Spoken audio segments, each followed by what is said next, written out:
my daughter's, she's like 2 years old. She wants to see me. She wants to play and all that. So it's like I was trying to study up in my room with the door Mm-hmm. closed, but you can still hear everything going on. It's like it just wasn't Mm-hmm. working. So one of the first things I remember hearing was making the switch to doing it in the morning. Just wake up.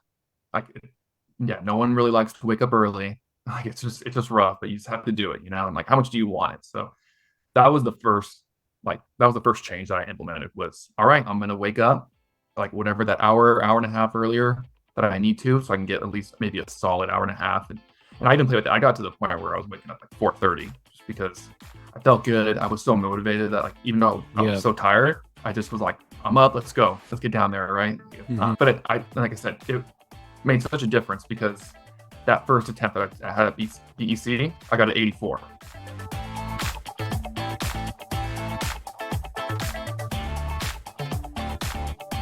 Welcome to another episode of the CPA Exam Experience Podcast with SuperfastCPA. I'm Logan, and in today's interview, you're going to hear Nate and I talk to Branden. Now, Branden originally went to school for civil engineering, but one day he noticed that one of his dad's friends, who's a CPA, was doing lots of fun stuff, kind of living the high life. He would go golfing, and Branden would see that and think, there's something to being a CPA. Like, how come he gets to go do that stuff? So that was one of the things that got him interested in the CPA and accounting in general. And eventually he was doing some work in accounting. He even moved for a job. And the most important thing that you'll learn from this interview is that Branden was able to get so efficient with his study process that at one point he was only studying maybe 8 hours total a week. Just take that in. Studying for the CPA exam and passing your exams and only studying about 8 hours a week. So again, in this video, you'll learn how somebody using the Superfast CPA strategies was able to become so efficient that they were able to do that and still pass exams. I think you're going to love this interview. Before we jump into the interview, I just want to give one more reminder about the Superfast CPA training webinar we have on superfastcpa.com. It's a 1-hour training webinar where we teach the key ingredients to passing the CPA exam. Again, it's only 1 hour and it is free. It's something you don't want to miss. It will save you so much time struggling with your process. Make sure you go check that out. And with all that said, let's dive straight into the interview with Branden. Let's go back to just starting your CPA in general. Like, where were you at in your career? What made you want to get your CPA or feel like you needed it? Let's go to that point. All right, yeah. So it's a couple of factors there. Just even when I got my accounting degree, multiple professors always were like, hey, who's going to get your CPA?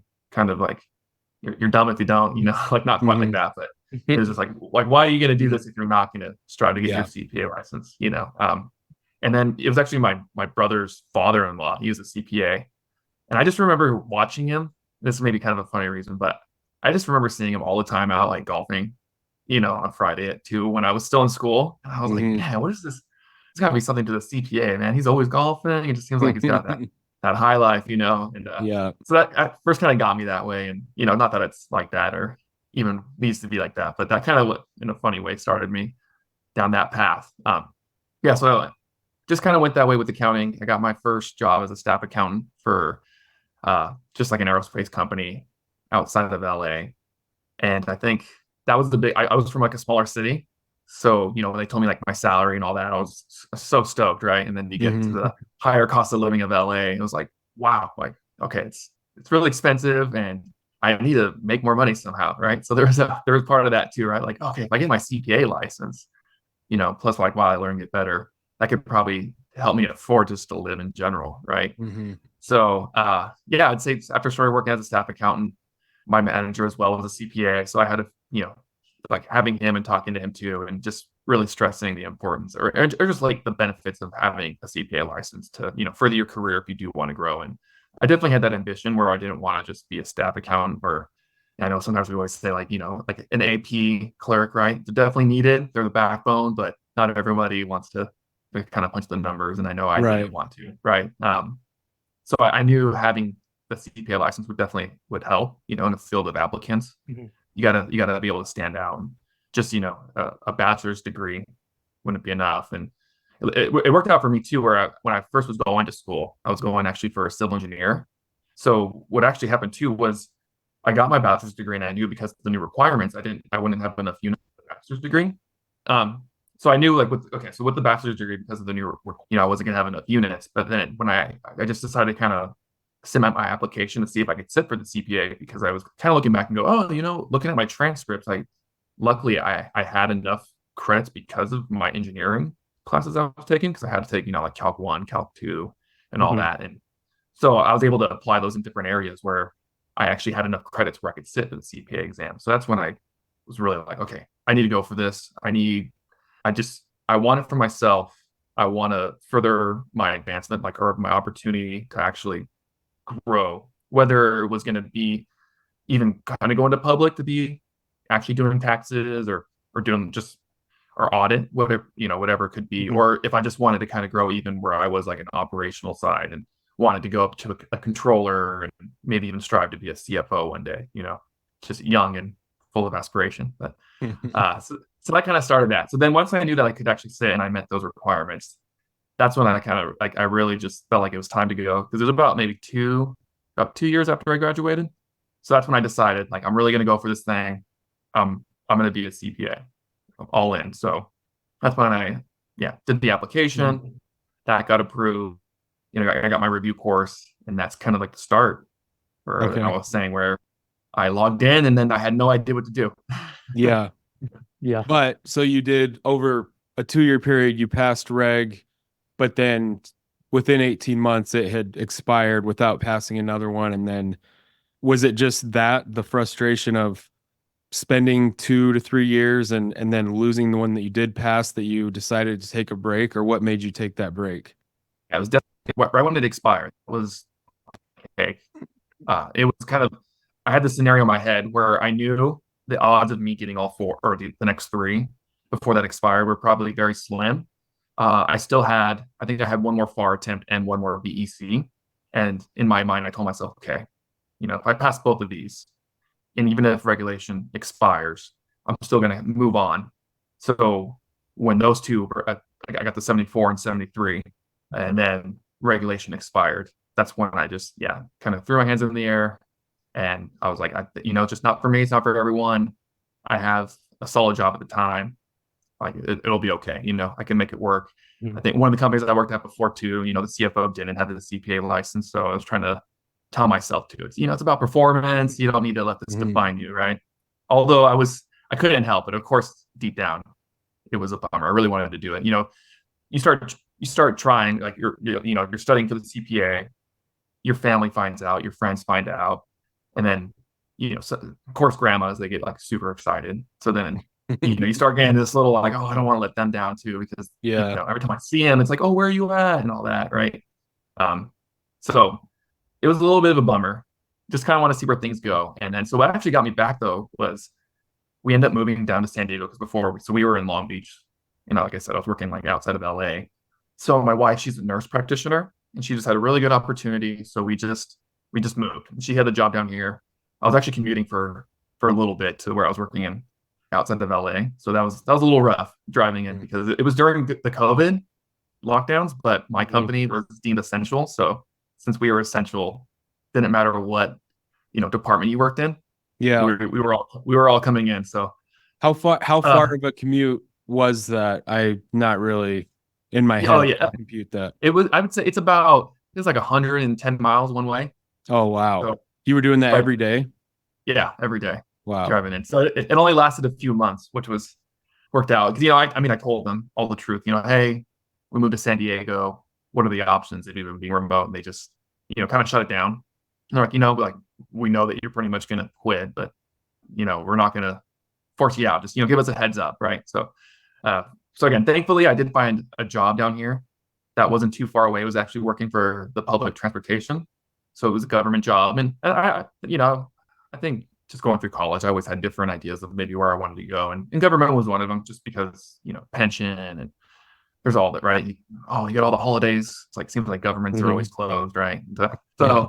So I got there, and then that's kind of when I revisit, like, or came back to revisit taking the CPA. Was I was talking to the accounting manager, and she was studying for the CPA, and she was just pretty much telling me that the company was going to pay for her exams.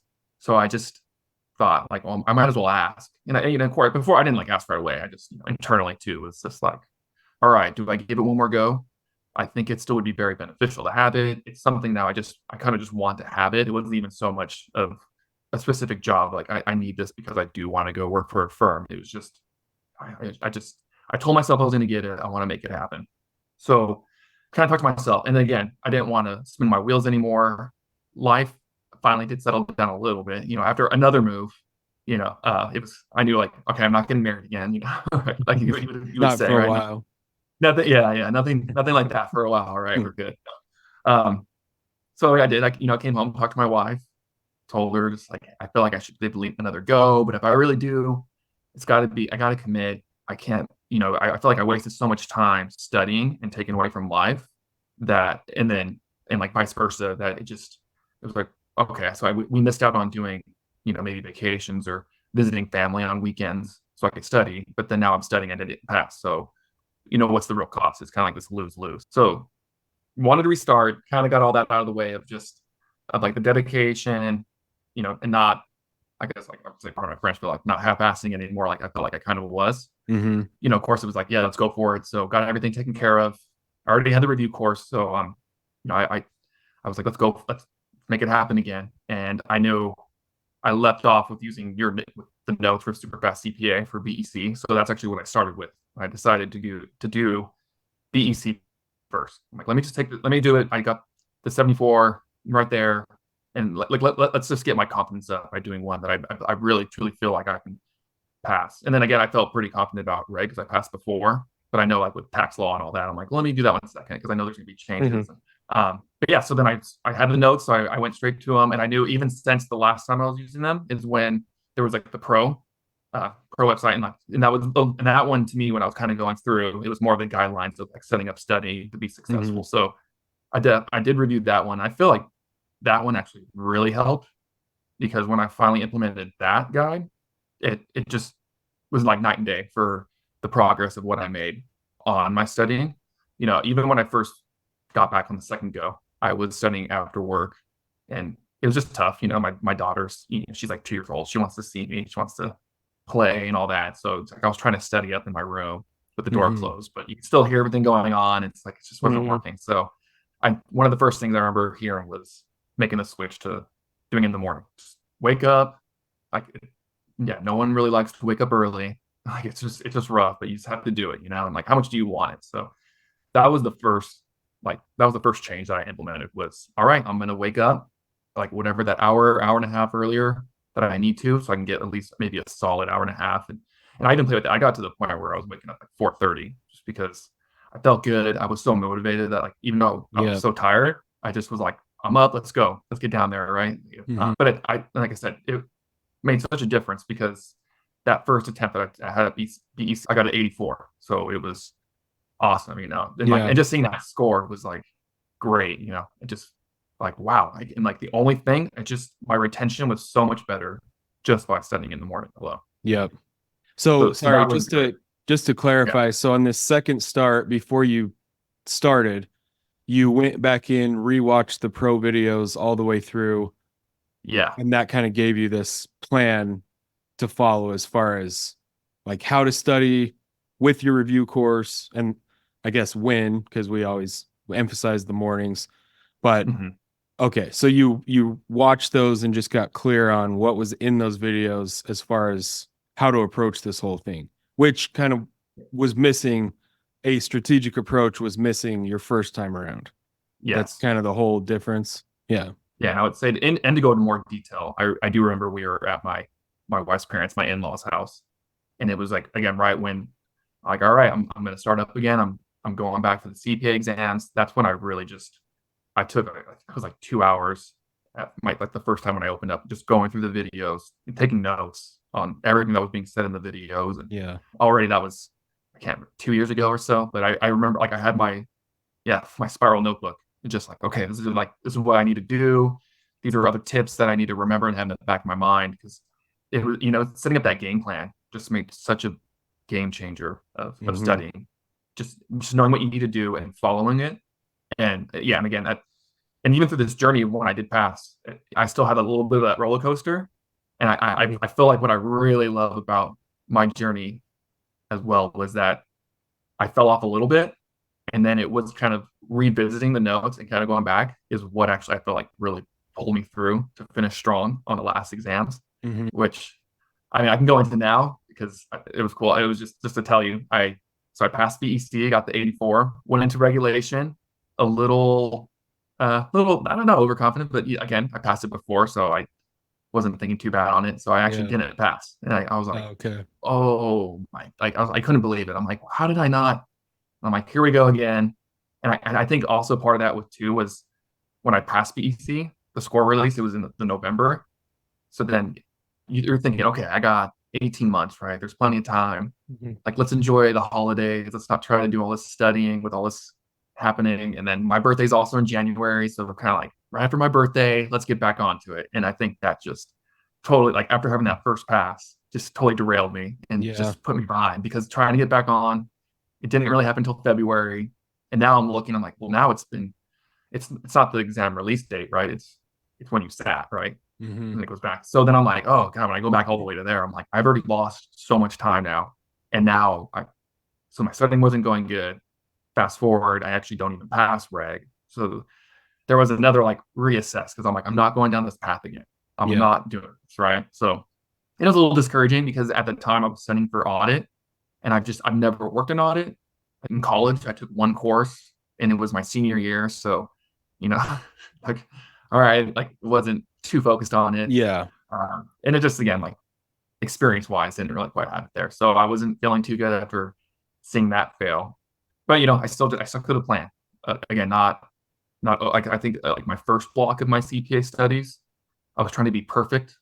And like I wanted to know the answer to every single question. And I was so focused on just trying to memorize that's answer B, and like Mm-hmm. sometimes Mhm. I would go in that motion, I would see a question and I wouldn't even like read it because I just knew it was the second answer, right? And then Yeah.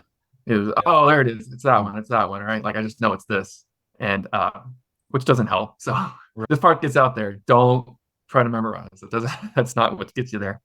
Um, so anyway, so audit, back to the plan, right? You got to go through all the sections, even the tough section. There's tough sections on all of them. Sometimes it would, oh, I don't really feel like studying that today. No, you got to, I had to study it. I had the game plan. I had the guideline. I wrote it out. Like, what am I going to do? Like, I knew exactly every day what I was going to do, right? And if you miss a day, which happens, all right, I got to make up for it on the weekends. I know we talked about that before. I Mhm. utilized most of my studying Monday through Friday. So I left the weekends open. And then, yeah, if anything got messed up, all right, I have to do it now because I got to stay on schedule. I need to be able to finish all these sections. That way I have the time for final review and all that. And so save the course on audit, pass that one. So then my confidence was back up. Like, I'm like, all right, cool. Let me get back to reg and like actually study this time. Like, don't think I'm just going to get an easy 75 like automatic, Mhm. right? Mhm. So so that was successful. So I did pass regulation, which left FAR, and just being nervous because by the time I finally got to FAR and was getting everything, for like that last stress, the last exam, 3 done, I had I think like 3 months before my BEC was going to finally expire. Mm. Because like I said, I took so long to get back on after that first pass. It just put into overdrive for like the last 3, and then the nerves, right? And like, oh, like what if I fail? Mhm. That's gonna be terrible, right? So I had everything planned, right? I'm like, I knew my exam expired, like it was like May 5th. So I knew I gotta, I gotta get far in by then, right? So I had to actually plan to take it like the end of April. And thankfully, I was actually talking to my boss about it at the time, and he said, well, if I was you, I would do one like end of March, like figure out the times, and I would do it at the end of March, and then like you keep on studying even after you find out your score, because if you did fail, then like you're still kind of going through that original exam that you have at the end of April. Mhm. But if you end up passing, then cool, you're done earlier, right? Yeah. And so that's what I did, right? I changed my exam date to be like the end of March, and that's when I saw on the pro course that the retake. So I was like, oh, you know what? I've actually taken FAR. Let me look at this strategy of this retake. Let me just see like how it's a little bit different. I've gotten pretty close. Maybe I don't need to do like this traditional like first time strategy. So so I read it and I did pretty much what it said, right? You go through and you kind of create your bad categories and your good categories, and you kind of Mhm. have the two, right? So and I knew at this time it was maybe like beginning of February. So I'm like, okay, I definitely have a decent amount of time for this like end of March. But like, let's go. So made my game plan. I'm going to go through each section, starting off with just doing, I think mine was set for maybe either 45 or 50 MCQs. And that's all I wanted to do. I'm like, I'm just going to go each section, MCQs. What's my score? Is it good? Or is it bad? So I went through, and of course, my first time through it all, the column of bad was, big, of course. Mhm. So here's the big, here's my good ones. All right. I was like, all right, cool. So now I have my one category good, and then the bad. And then that's when I started doing implementing, like, okay, start back with the first one from the bad, and then finishing up with a light review of all my good ones as just one general one. And then as I slowly started making the bad ones more to the good, it was easier to kind of go through. You start getting to these final 6 or 7 sections, and then my big column of good, where I could just do 25 questions of all of those as one general recap every day, just to keep them fresh. And and then it worked. I took the exam and I got an 81, which was awesome. And I can't help but think it was also that retake strategy. Like I'm Yeah. going to say, I don't care what anyone tells me. That's what it was. It was Mhm. totally the retake. I did. That's how I outlined it, and I passed. And I'm like, awesome. Okay. And then That that's when, is last one. So nice. Yeah, that's awesome to hear. So how long so when you shortened your original timeline for FAR to leave one more attempt, what did that shorten your study timeline down to? Like how many weeks were you doing the retake strategy for FAR? I would say it was either like 6 or 7 weeks. Okay. So it was still a decent amount of time. It wasn't like 3 weeks of a retake. Yeah. Like, oh, it's right around there. But yeah, so it put it down to where I was like 7 weeks away, because it was maybe like early February when I decided to move it up from the end of May, because I would have just Yeah. been that would have been just way too much time of just Yeah. going through. I would have gotten burned out for sure knowing that. So, but I mean, even getting an 81 with that, I'm like, oh, I probably could have. I think for sure 3-4 weeks, depending on how much time you're studying. Um, I was like I said, I was waking up maybe 4:30, sometimes still 5, and then I wasn't even studying on weekends at all. So it was just Monday through Mhm. Friday, and even out of those days, so 3 of the days was very dedicated to just studying from my time frame of like where I needed to be done by, like 6:15. That way I can kind of help out with the kids, get them ready for school, and get myself ready for work. The other 2 days, because I do like to work out and exercise, and that's something I didn't even get to yet. That was another part of my like spinning the wheels, because I was studying not really efficiently, and then I wasn't working out efficiently, and I was trying to do both like the same days, and it just wasn't working out. So then I was getting frustrated that my studying wasn't good. Then I'd work out, and I was getting frustrated that my workout wasn't good, because I wasn't giving myself enough time to actually get like what I would like consider like a decent workout. Mhm. So then I was like spinning my wheels on both ends, and it was like driving me crazy. So what helped was that I did just really, it was like final go, 3 days solid study, 2 days slight study, so I'd still study, and then those are like my two get a decent workout like plan, and so kind of even helped me like planning with the workout too as well, where I'm like I knew like Monday and Thursday I was going to be able to get like my workout in right after my short study, like a 30 to 45-minute study. And so that was like, okay, just be content. You're going to get done and take care of it. Right. And then I knew Tuesday, Wednesday, Friday, 2 hours, hour and a half to 2 hours, full dedication of just studying and following the guideline and the plan that I wrote out for myself based off of from the Pro course. So, Yeah, so that's really really Oh yeah, efficient. You sorry. just so you're only really studying 5 days a week, and even then 3 days of what, like 2 solid hours, and on the other two, on the Monday, Thursday where you're going to work out, it was more like an hour, even a half hour. yeah, So I would, yeah, yeah. usually like, 45 minutes. I mean, maybe that 15 minutes was making coffee though. So Mhm. getting ready. Yeah. Yeah, I mean, I really had it down to that's where it was, that Monday through Friday, and just being laser focused, especially on the studying, just being very active at what I was going over. Like I didn't do that many videos. I mean, I really just kind of really used the MCQ strategy and the Sims. I think that I kind of left out Sims for my studying.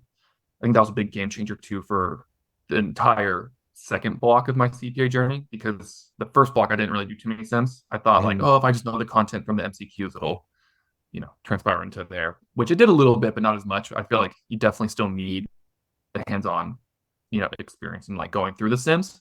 So that also really helped. And I think, yeah, going through the course, it was I think you have to add your sims, your one or two, and then you kind of start building them up start building them up as you're going through. So yeah, just being again very laser focused on what am I reading, like what is this question like saying, and then after I go through the set of questions, if I got it right, I was still unless I really know why I got it right, like I didn't need to dive deep. But normally I wasn't getting questions like for far. I wasn't getting like prepaid questions because I already was pretty solid on prepaid. So that's what I did like my whole career as a staff accountant was prepaid, right?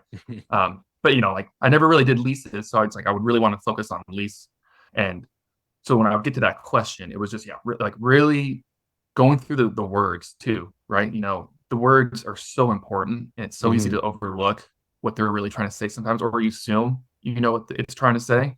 Where like again, I like at least for me, I couldn't. I needed to actually like just read it, take it slow, and then really start figuring out, or yeah, getting my good list. Like finally, like having that light bulb click of like, oh, I'm like I see what they're asking for. Like, what do I need to do? That's like, and then being able to find out what I was doing wrong. So, and then trying out more questions to be like, oh wow, yeah, I really got this because I'd get more questions. I would finally actually find like, okay, this is in section 3B2. Like, let me go now to that section and do a couple questions.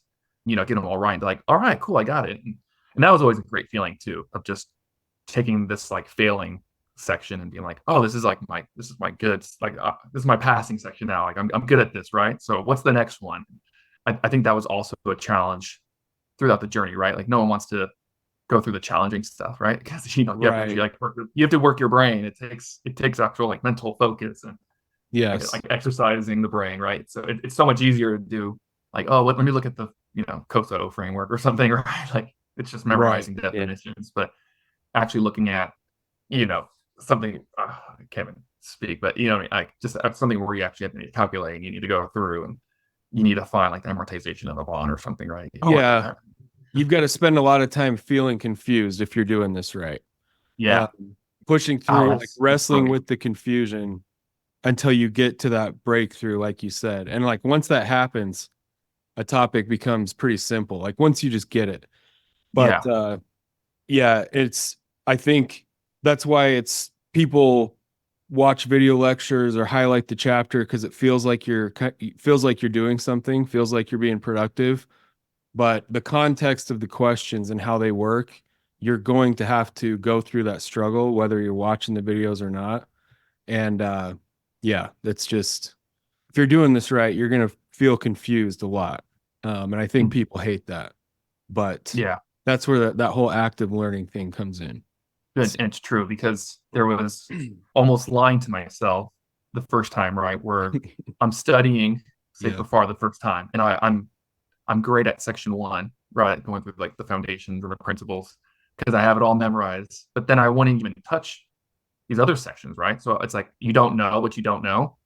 So for all I know is like, well, I'm getting over 90% on this, and once in a while I'll get questions in the other sections when I would do like a mixed review, which I wouldn't do in the beginning. I would only like select the ones I wanted to do, and of course I would choose the ones I was strong at, which does not help you.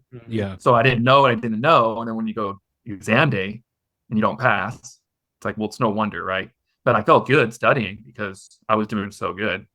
Where to where the ones I actually passed, I sucked it up. I went through the hard, challenging topics, and that's all I would really focus on. And like you said, I felt so confused. I didn't even, am I ever going to grasp this? Because you just, it's kind of discouraging, right? You go through this whole set, like 25 questions, and you get like 40%, right? It's like, well, that doesn't feel good. And now I'm this many weeks away from exam day. But then you just kind of kept going, and like you said, and it finally turns, and you get that light bulb, and you figure out, you dissect what you need to learn, and then. But once you do, you get to take that one away, and then now there's less for you to have to learn, or just to be able to like know how to handle and do the computations, and that's good because it's like the struggle, like you said, in the act of learning. But then the end result is you actually pass. So I was gonna ask. So in that whole process, you mentioned a little bit about the sims, but I kind of want to just understand what you were saying about them. So you did a lot of multiple choice questions. What was your strategy with the sims? Because our typical recommendation is you have your study sessions on the weekends where you do the sims, but you weren't really studying on the weekends very much. So, like, what did you do to learn from the sims, and like, when were you doing that each day? So the sims were, for the most part, like the Monday through Friday at the end of every session. Okay, so So you still did them every day. Okay. yeah, so I would typically do, the material that I need to study on, have the refresher, and then I would do like 2 sims, or maybe like even get it up to like 3 sims. Sometimes one. I always wanted to get at least one, and then the importance too, like looking at the time, because again, those days happen where you do just sleep in, or you just don't have that solid time that you'd want, like the 2 hours. Like today, if it became an hour and a half day, and I knew if I spent a lot of time on, like the new material, and I didn't think I was gonna have time for, say, the Sims or like the overview again at the end, I would not do the overview because I knew I was doing that quite a bit. And I would actually focus more on the Sims because I felt like I started getting a lot out of the Sims, and even like again like that second go around, because you can see on your review course that when you have a review course, it tells you which ones you've done. Mm-hmm. In the past when I didn't pass my exams, it was obvious that if you went to my history and look at Sims, you could see that I maybe did 6 Sims out of the 90 or 100 that they have available. Whereas you go the second round, especially like the far retake, I probably did at least 70%, and I had the idea in my head of like, okay, I got to make sure I want to get 100% of the Sims, right? Which didn't happen, but even that difference of doing, 5 to 6 versus doing, 55 Sims, I also feel like that was a game changer. And then I really saw the positive in the Sims 2 because it could take other topics, and just because of the way Sims are laid out, opposed Mm-hmm. to a multiple choice, it does allow you to kind of maybe fit some of those cracks that you couldn't get from reading, or at least for me personally. So when I Yes, would they see a do. question that I got wrong, yeah, Yeah. because you would They, get a yeah. sim that was similar to another MCQ, right? But now because of the sim, it's like, oh, okay, right? Like, and then, and just it's so powerful using the why, like when they explain why you got it Mhm. wrong, or like why the correct answer is. That to me was so powerful that I started utilizing more instead of just getting it wrong and being like, wrong again, right? Next question. It's like, Mhm. especially like in the first, because I know you could hide and do the questions at the end, but a lot of times I would do it where I got it, show me the answer right away, Mhm. especially towards the end, because then I wanted to know and I wanted to read it, and then that way I can kind of have like my side notes of like, okay, what topics do I really need to spend time on again? Like what in this is like tripping me up, right? So, but then yeah, starting to do a lot more of the Sims, it could fill in some of those gaps where, maybe reading on the MCQs what the answer was, I was still not really clear. Like I was like, okay, this isn't really helping tell me why this is the right answer. Like I don't understand what's the reasoning still, right? So then you go to a sim, and just the way that those are built, it's like, oh, okay, now I can see how they came out with this answer, and then I can translate that back to the MC, just to the overall topic, but like back to the MCQs too, right? Like, oh, okay, now I got it, and then I'll get it right on the MCQs now, because now I actually understand Yeah. like the process of like how it's being calculated versus, again, just it's not like a definition you can just memorize. Yes, and I do think that the Sims add a lot of context. There's just really good crossover. It's working on both is helps you really understand a topic from both sides. So yes, I think ideally you're kind of with our standard process. Yeah, you're doing the topics through the week with the planting the seeds or the multiple choice, and then on the weekends you're hitting the Sims for that topic or those topics you've covered. But I mean, the way you're doing it's same thing. You're just weaving it into your daily thing. Did you have a question, Logan? I was just gonna ask, so you had the BEC notes from way back, and then when you came back, you also got the pro course. I'm assuming, I mean, you can let me know if I'm wrong about this, but I'm assuming you also got the other material for the other exams, like did you use the review notes and the audio notes and the mini quizzes throughout this, No, or was it mainly the pro course? but yeah, just the pro course. Okay. So I had the BEC, and then I passed, and then I kind of was just kind of going through with the pro course, and then I was finding the success, so Yeah. kind of stayed on that Mhm. path. Yeah. So you're Okay. basically so And you did you, studied in the Uh-huh. morning and that was it. You weren't really using like yeah, like study nothing tools throughout the throughout the day? day on the app or anything. No, I wasn't. That's yeah. So That you makes it really even more weren't impressive. studying a ton. I know, yeah. You were not, Like, yeah, you weren't spending tons of time studying, but it was just very efficient what you were doing. yeah, I think That's once, and then just trusting it. I mhm. think it came down to all of it adding up of switching it just to the morning, right? Yeah. Having an outline planned, uh, looking at the blueprint, right? Like what do they actually want? So taking like those tips too, because I never looked at the blueprint of what the AICP actually wanted. So it's like, Mhm. oh, well, this helps too.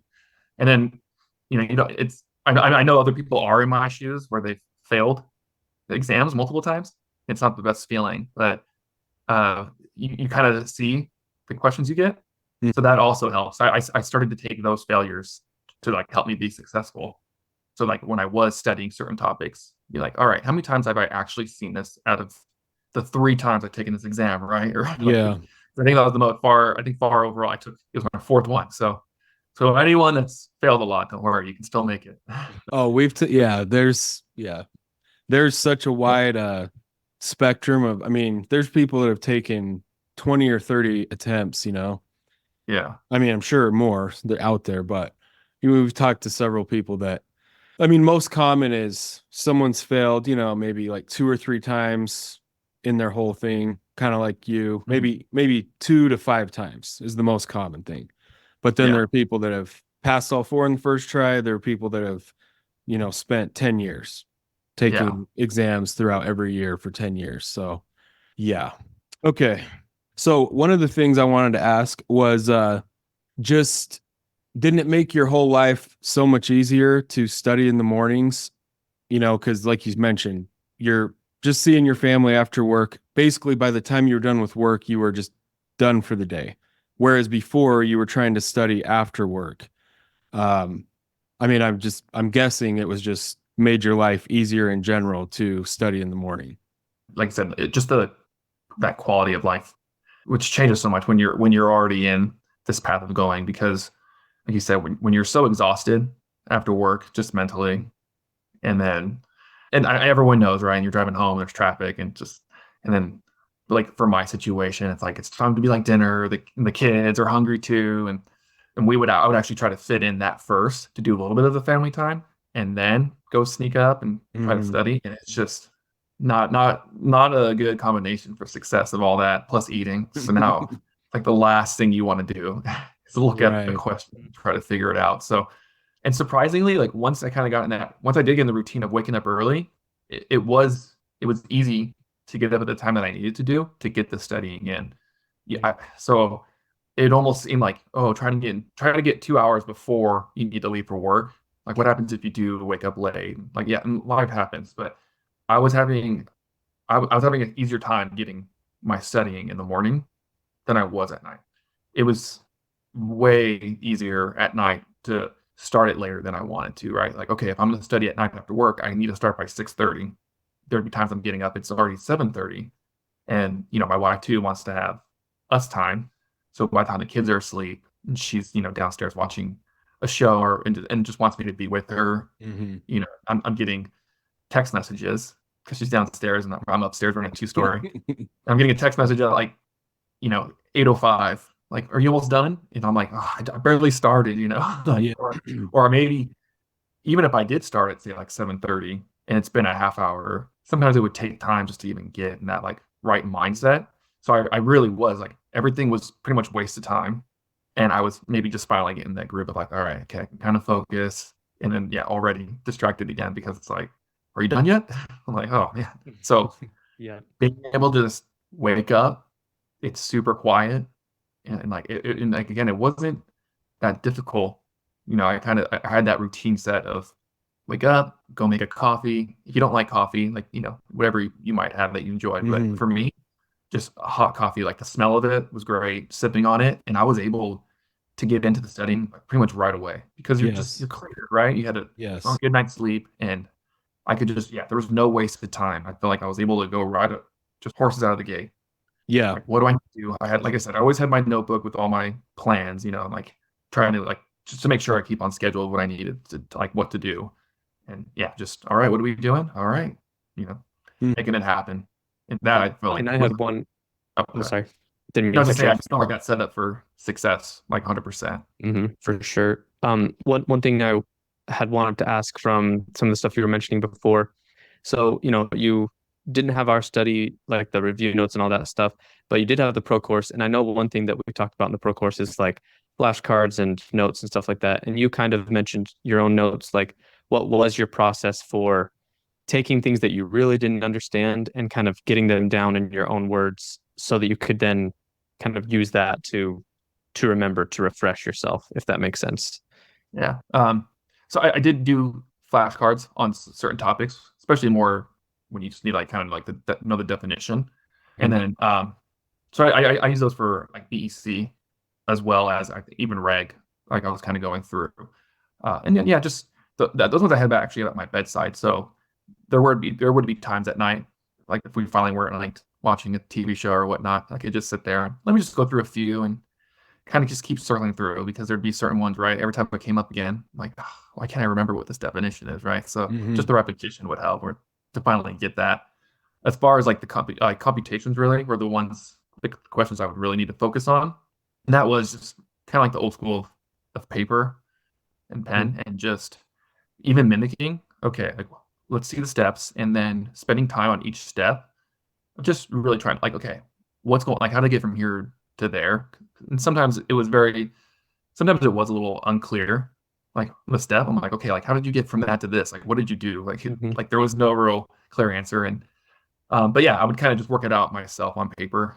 Like again, I was always at least a math guy, so I felt like I just kind of did it my own way, I guess, of like an algebra or algebraic, like right, like hey, let Mhm. me just figure this out and then keep going at it. And again, like at least towards the end, like with FAR for certain topics, finding when it started to turn, that's when I would really like hit it hard. Just okay, let me go directly to that section and like find those questions, and then not even being scared. I feel like it's so silly. Like I was so worried sometimes about my actual review course score, which I Yeah. get it, but at the same time, Mhm. it's like what that doesn't really matter. Right. So even if there were certain questions I really wanted to see, maybe I would hit another 25 MCQs. And if it was a question that I just in my mind knew like I didn't need to worry about or wasn't focused on, I would skip it. I just don't even care. Skip this question. Like there's only certain ones I want to get to, like the ones that like again like it's starting to click. So I need to find those and really I need a test of what's going on in like when I'm figuring out if it's correct and what I need to know. So that was kind of one way of a little bit of the paper and like putting it together with more questions. But Yeah. yeah, I would say the one thing besides that, like I didn't have too many other notes. A lot of my like the notes were just kind of like for the plan of what to do, and then going Mhm. through of just okay, on this day I'm doing section 1A1 and 1A2 because 1A1 might have 12 questions, so I can definitely do Mhm. multiple sections versus okay, this section has 200 questions, definitely a lot more content. And this one needs to be spaced out between like 3 days where this is where I need to focus Mhm. on it. So it's kind of just, yeah, going through that and then, yeah, Yeah, working out word problems sometimes, but I try to that's keep, awesome. try to keep it all in my head and mental. Yeah. I mean, essentially, it's just this process of, like you said, being honest with yourself, not memorizing questions or like the vanity metrics of your review course dashboard. It's like, do I know this topic? Any questions or sims that are on this topic? Do I understand like what's really going on? And yeah, the process of maybe it's running through the problems on a spreadsheet or by hand. I mean, whatever that is, doesn't really matter. It's just this process of can I answer these types of questions and do I understand the why behind it? Um, Yeah. yeah, it's just at the end of the day, it's like the whole thing. And like you said, and then finding what works. Like I think sometimes like in the earlier part of my first studies, I was trying to get the notebook and write the notes. What did I go over? But I never really came back to them. So again, like being honest, even in that sense, am I not utilizing the time that I Hmm. could? Writing up these notes that I'm not going to go back to takes me however long minutes, which could maybe be a few more MCQs that I Mhm. could really analyze and cut through to figure out like what this question is. So Yeah. I think again, just it's for me personally that really worked really well. So I just kind of kept the foot on the pedal of, Yeah. and again, like just not second guessing anymore. Like once especially again, like with farm, the retake, that one I felt like was awesome. I just that feeling of like letting go and being like, all right, like this is like the final stretch. Another one's gonna expire. Just trust it and just go. And then it helped knowing that I was gonna do that new approach of the 2 exam dates, but just again, not to overthink, not to worry. Here's the game plan, see it through. And then again, like I said, on far I got an 81, and that was just a great feeling, especially to tell everyone too. Like, oh, it's the last one. I got an 81. Yeah. I don't know if you ever thought of this, but it sounds like if my mental math is correct, you were studying like 8 hours a week. 3 days where you studied 2 hours, right? Yeah. 6. And then 2 days where you were studying maybe like an hour. So Yeah. like 8 hours a week. That's pretty that's pretty low. And then to go in and pass. So again, it's just this, you can get really, really efficient at the study process. And when that happens, that would make, there are people out there that would make them sick to hear that, because they spend, 8 hours a day, 6, 7 days a week and still fail, Yeah. It's pretty crazy. Yeah. But there was definitely a time where I was studying a lot more, right? Mhm. It's just, and I again, like I think I was taking that advantage, or at least taking historically what I've seen before on the exams, specifically for FAR. Like, what have I seen a lot of? Like bonds, right? Leases. Like, let me, the stuff that I never want to study, but I see it all the time. And that's not probably, that's why I'm failing. So I got to just make it happen. Like you said, making it very active and about those topics that I know I'm going to see. And just being like smarter and then figuring out what works for me, and then based off a lot too of what I got from the pro course and watching those videos of setting myself up like for the plan to be successful. So yeah. Yeah. And I think the morning, like you were saying, the morning, irregardless of your study strategies, it's so much easier. You will just be more productive. Like you will get more done in 2 hours in the morning than 4 or 5 hours at night. At night, you're fighting 1,000 different circumstances, kind of like you explained.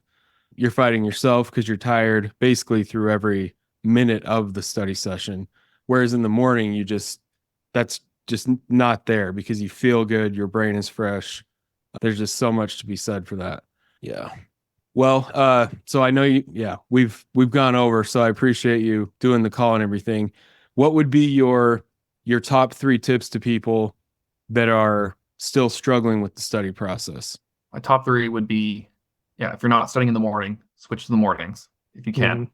I feel like that one was huge. Have a game plan, stick to it, don't second guess it, and follow through. Make sure you're getting through all of the areas that you need to get to. Don't hyper focus on anything if you're not doing bad. Just got to keep going through. And then, just consistency, making it happen.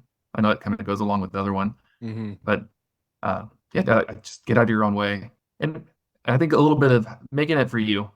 I think when I made the change too I think I was saying earlier about I want to do it for my kids and my family.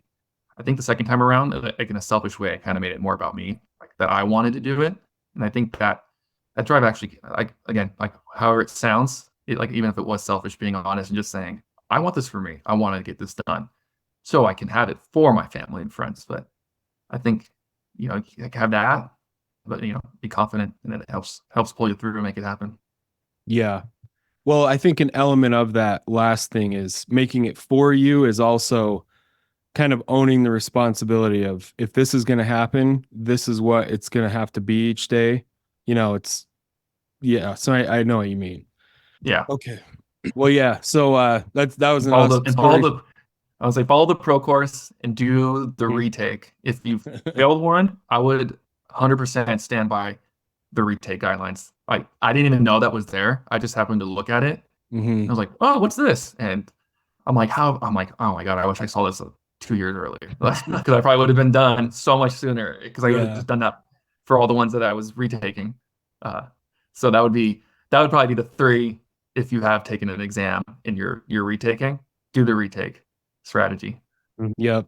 All right. Well, yeah. I appreciate you doing the call. That was really valuable. People are going to get a lot out of that. And I'm glad you found us.